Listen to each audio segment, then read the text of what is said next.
नमस्कार. ज्या शाळांना 20% अनुदान वाढीचा आदेश मिळाला आहे त्या सर्वांचं अभिनंदन. पण आता आदेश तर मिळाला, पुढे काय करायचं हा प्रश्न नक्कीच समोर असेल.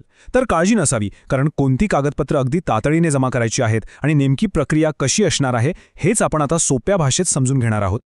सुरुवात करूया थेट शासनाच्या आदेशात काय म्हटलं त्यापासून.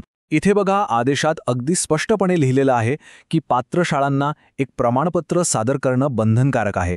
आता हे प्रमाणपत्र म्हणजे नेमकं काय आणि ते इतकं महत्त्वाचं का आहे, चला याबद्दलचं सविस्तर जाणून घेऊया. तर हे आहे ते सर्वात महत्त्वाचं कागदपत्र, आवश्यक प्रमाणपत्र. याला अनुदानाची गुरुकिल्ली म्हटलं तरी वावगं ठरणार नाही, कारण याशिवाय पुढची प्रक्रिया थांबून जाईल. मग हे प्रमाणपत्र नक्की आहे तरी काय?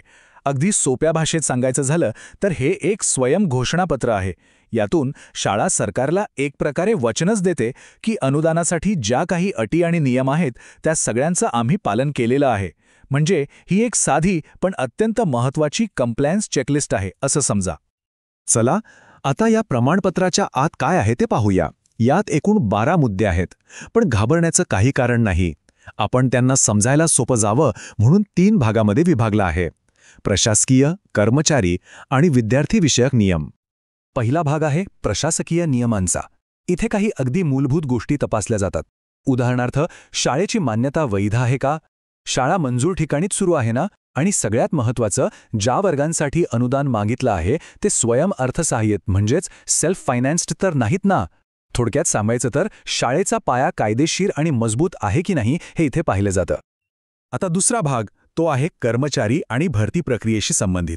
इथे काय पाहिलं जातं तर सर्व कर्मचाऱ्यांची माहिती शासनाच्या सरळ पोर्टलवर आधार कार्डसोबत अपडेटेड आहे का, तसंच भरती करताना आरक्षणाचे नियम पाळले आहेत की नाही, आणि सर्व कर्मचारी NPS म्हणजे राष्ट्रीय निवृत्ती वेतन योजनेत सहभागी आहेत का याची खात्री केली जाते. आणि आता तिसरा भाग, जो खरं तर खूपच इंटरेस्टिंग आहे, कारण तो आजच्या आधुनिक कार्यपद्धतीवर जास्त भर देतो. इथे सरकारला काय हवंय तर शिक्षक संख्या 2024-25च्या संच मान्यतेनुसार आहे का, शाळेत बायोमेट्रिक हजेरी वापरली जाते का, सर्वच्या सर्व म्हणजे 100% विद्यार्थ्यांचं आधार कार्ड रजिस्ट्रेशन पूर्ण झालंय का, आणि विद्यार्थ्यांच्या सुरक्षेचे उपाय किती गांभीर्याने घेतले जातात, हे सगळे मुद्दे आजच्या काळात खूपच महत्त्वाचे आहेत, नाही का. तरी ही सगळी माहिती तर मिळाली, पण आता खरी कृती करण्याची वेळ आहे. म्हणजे नक्की काय करायचं आणि सगळ्यात महत्त्वाचं म्हणजे कधीपर्यंत करायचं ते आता आपण पाहूया. तर कळीचा मुद्दा हा आहे, या प्रमाणपत्राच्या बरोबर 5 एकसारख्या प्रती सही शिक्क्यांसहित सादर करायच्या आहेत. लक्षात ठेवा, एकही कमी नाही, एकही जास्त नाही, बरोबर 5. प्रक्रिया तशी खूप सरळ आहे.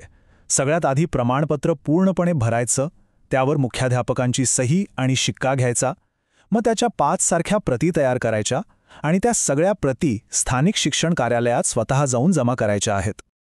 आणि आता सगळ्यात महत्त्वाचा भाग, तो म्हणजे तारखा. इथे जरा नीट लक्ष द्यावं लागेल.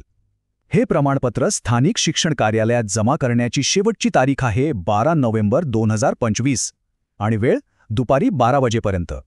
याला इतकं महत्त्व का? कारण तिथून दुसऱ्याच दिवशी म्हणजे 13 तारखेला ही सगळी कागदपत्र थेट पुण्याला संचालक कार्यालयात पाठवली जाणार आहेत. म्हणजे आपल्या हातात वेळ खूपच कमी आहे. एक गोष्ट अगदी पक्की लक्षात ठेवली पाहिजे की या तारखा अंतिम आहेत. यामध्ये कोणताही बदल होणार नाही. त्यामुळे वेळेच्या आत काम पूर्ण करणं अत्यंत गरजेचं आहे, कारण मुदतवाढ मिळण्याची शक्यता जवळजवळ नाहीये. तर मग आता एकच प्रश्न उरतो, आपलं प्रमाणपत्र तयार आहे का? वेळ खरंच खूप कमी आहे, त्यामुळे आता अजिबात उशीर न करता कामाला लागणं गरजेचं आहे. सर्वांना शुभेच्छा.